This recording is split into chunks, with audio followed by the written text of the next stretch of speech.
Hey guys, Tisha here. So I just wanted to give you an update. Yesterday was our third day update on how the embryos are progressing, and the doctor emailed me and kind of gave me an outline of how they're doing, and how he rates the embryos is it's either good, fair, or poor. And right now, out of the 11, we have 6 that are good, 3 that are fair, and 2 that are poor. So 9 are progressing pretty well. He's pretty happy with the progress that they're making. He did tell me, don't get your hopes up too much, because a lot of things can happen, and that our good can get better. They could stay the same, or they, could decline. Same thing with fair, same thing with poor. So there's no guarantee that they capped at good and that they will stay good. So it's good to know I have 9 right now, but it's just a lot more anxious for me, because I'm just I want a guarantee, So tomorrow is the big day, the big day where I really find out how many of them have made it to freeze. So we're praying that, they all make it to freeze. Obviously, we want all of them to make it, but the number that's in my head is 6. I really, really want 6 to freeze.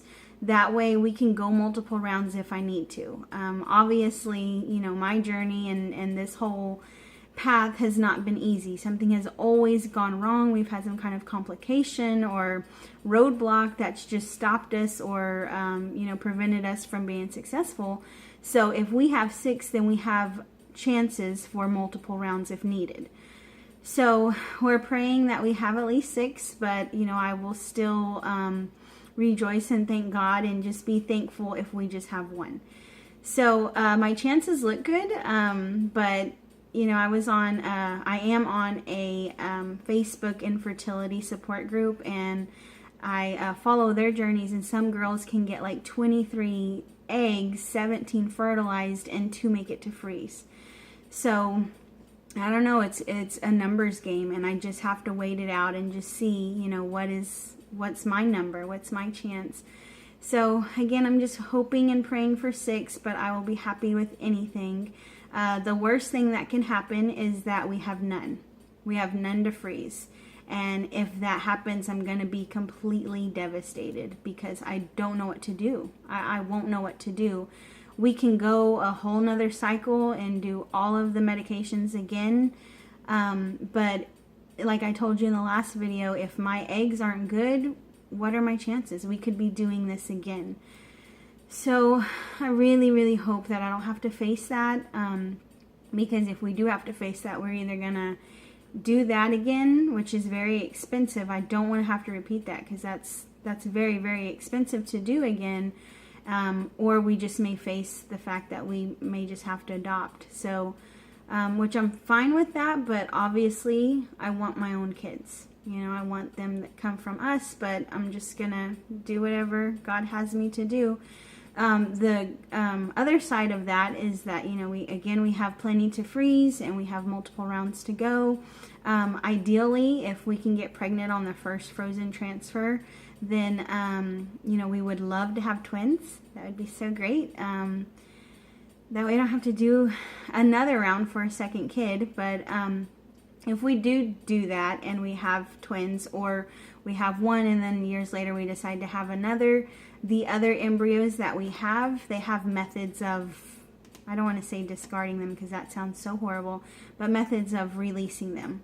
And one of those is to discard them, which is not something we support or, will stand for.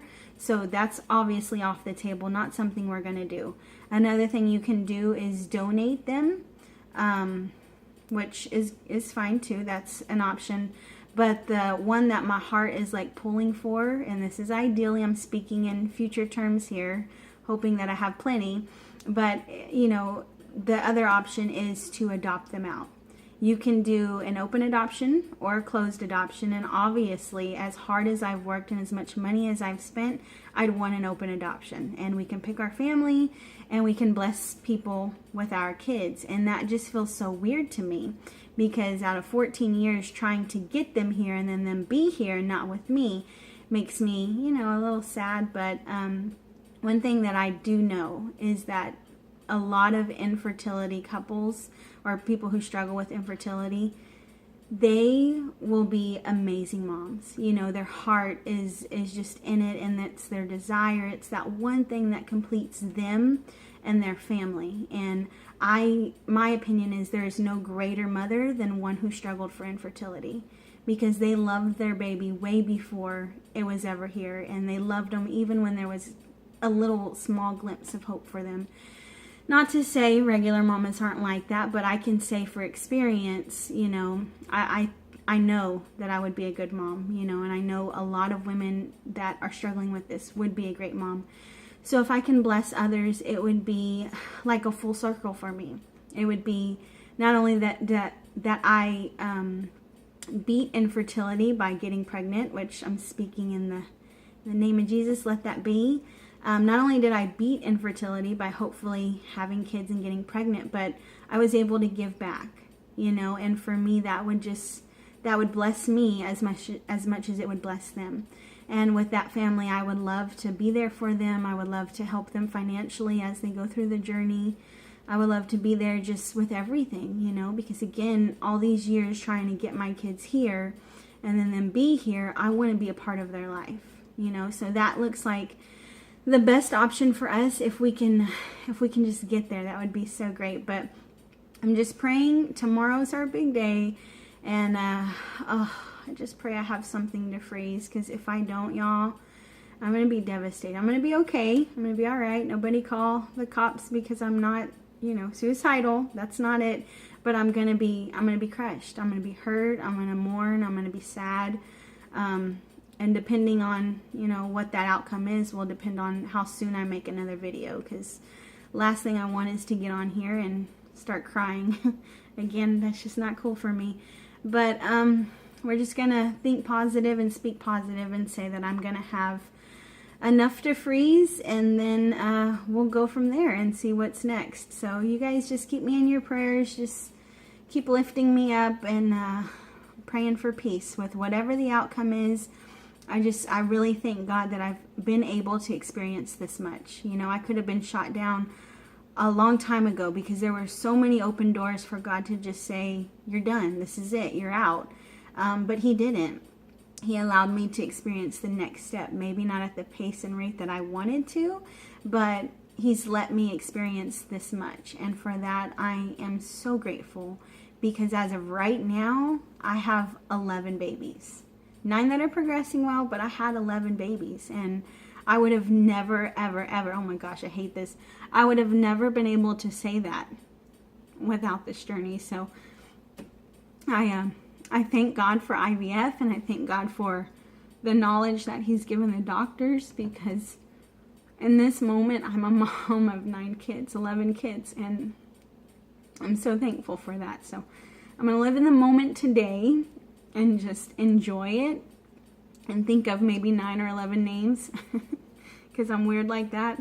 And yeah, tomorrow I'll be stressing like crazy. So just keep me in your prayers, and I will keep you guys updated. Again, I don't know how soon I'll make the video, because it's just going to depend on what my outcome is, but just keep me in your prayers. Love you guys. Bye.